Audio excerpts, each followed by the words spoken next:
Greater Good Radio. Connect, learn, heal, and grow. Something I learned through ADHD coaching is the people-pleasing aspect.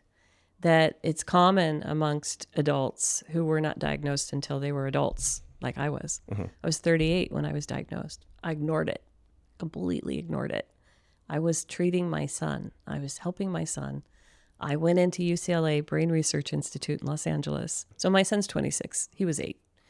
So they gave me this long list of pros and cons, and the research they were doing, it was this huge packet, but there was one sheet, and I bring this up for a reason, that had the pros and the cons and what they were seeing, not just in me, but this population of adult, undiagnosed, mostly women, parents of ADHD children. And they were calling it ADD at that time.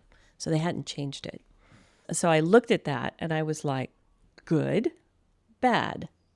We're going to fold that in half. I'm going to stick the good on my wall. And I kept that good list up for years. And I worked on that template. And it was like years later that I kept that piece of paper because it was important to me. It's like I found out a bit about myself, that the qualities, a bit like reading astrology, like you're an Aries and you're from the planet Mars and you're full of fire and all this. It literally was a list like that. It was generalizations. You're very independent, a lot of entrepreneurs, blah, blah, blah. So this was the direction I was heading, and it felt right to keep looking at that list, like my positive chicken soup affirmations. The other side of that list, I didn't look at that for years, Evan.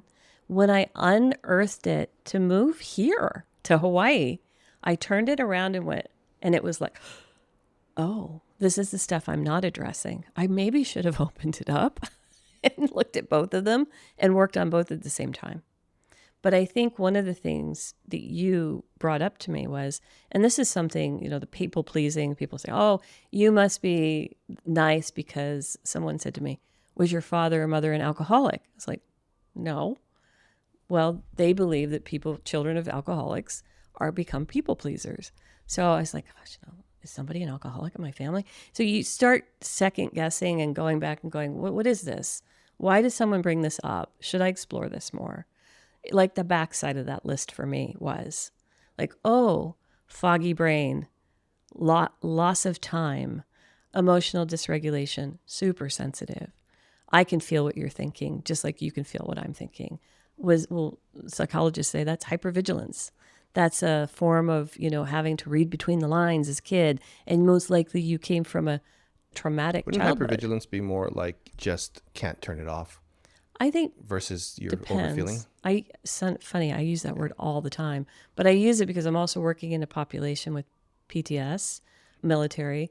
But for childhood trauma, hypervigilance means you're never really turning off and you're always on guard. Yep. Like putting your back to a door. That's a big deal for somebody who's hypervigilant. They need to see what's going on. Yep. And to be constantly scanning the environment for threat. It's always dangerous. Yeah. So you'll see this in people whose prefrontal, let's just say their amygdala is broken or their prefrontal cortex is damaged. They're very predatory. Their eye movements, it's constant scanning because their system's not regulated or they're not working well. If you resonate with Greater Good Radio, please join our community at www.greatergoodradio.com, where you can get access to exclusive content and offerings. Hope to see you soon.